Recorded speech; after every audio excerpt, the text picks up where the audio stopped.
Hello, beautiful souls, and welcome back to Light Beneath Layers, a journey of knowing thyself. This is episode 2 of my series, My Fears, a Journey Through Lifetimes.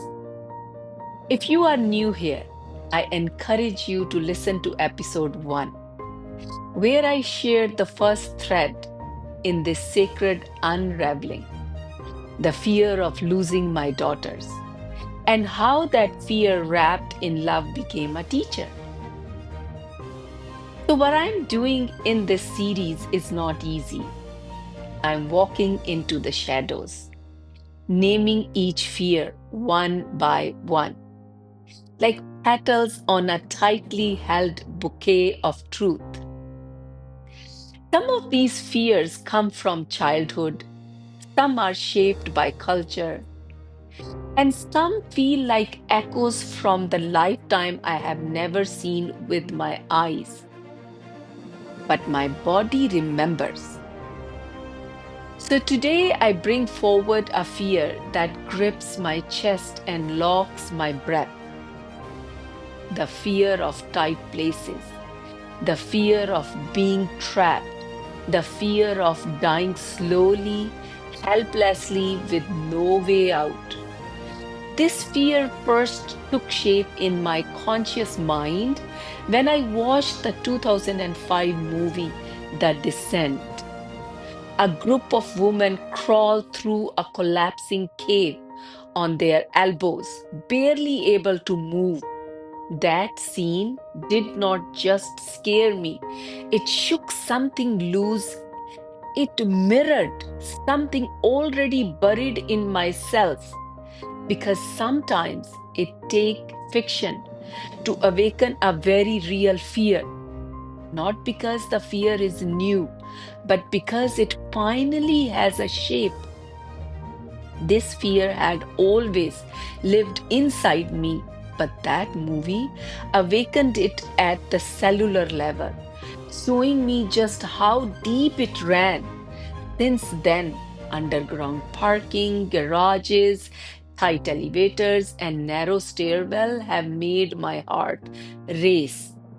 It is not just discomfort, it is panic. My body goes into full alert. I feel the pressure on my chest. I imagine the ceiling caving in. I imagine dying slowly, unable to breathe. Once in Athens, I stood before a tiny old elevator with my daughter, manual, cramped, heavy. And suddenly the question came, what if I get stuck again? What if I cannot get out? So I stepped back and took the stairs again. But the turning point came in my conversation with my coach. The day something opened, a memory surged forward, not from this life, but from somewhere beyond time.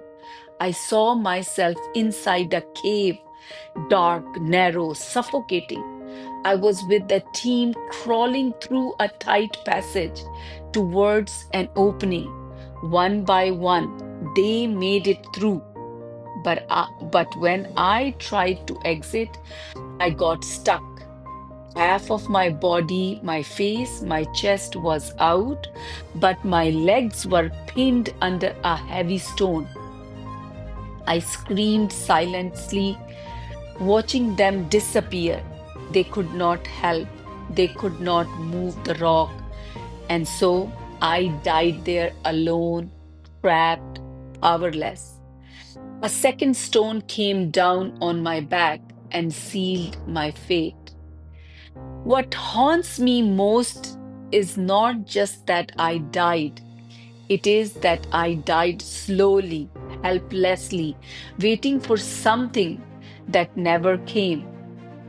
I remembered wishing they had poison, something to ease the suffering, but there was nothing, just stillness and the weight of being left behind. Now, here is where it becomes surreal. In 2022, I visited Romania to see my dearest friend Alina, my soul sister, who had moved back after the cancer diagnosis. She passed away in 2024, but before that, she took me on a sacred journey across Romania. One of the places she brought me to was the Lalomita cave. At first, I refused. Everything in me screamed, no! But Alina looked into my eyes and said, Samia, come, this will change your life forever. And so I went deep into the cave. I touched large stone with both my hands. And the moment I did, something opened again. I cried, not from fear, but from recognition. The stone whispered, it is not your first time here. That was the cave, the same cave from my vision, the same cave where I had once died, and now I had returned, alive, breathing, free.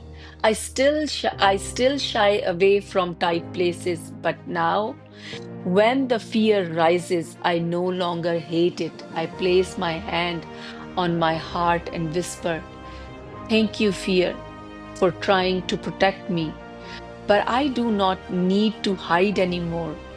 I am the woman who walked back into the cave, not to die again, but to reclaim the part of me that got left behind. To every soul who carries a fear that makes no sense, that feels irrational, vivid, haunting, listen closely. You are not crazy. Your body remembers what your mind has forgotten. You are not stuck. You are the storyteller now. And every fear has something to teach us. Once we are willing to look it in the eye. So here is to the woman who said yes, to the cave, to the tears, to the stone that remembered her, and to the soul of her friend Alina, who somehow knew exactly where to take her before saying goodbye. Thank you, Alina. Thank you, sacred fear. You are released now. I'm here. I'm free. And I am the light beneath layers. To anyone who has ever felt trapped physically, emotionally, or spiritually, this story is not just mine, it is for you. You are not broken, you are not alone, you are the light beneath layers.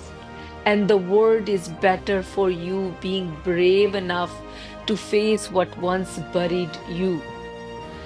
See you in the next episode where another fear will rise and be met with love.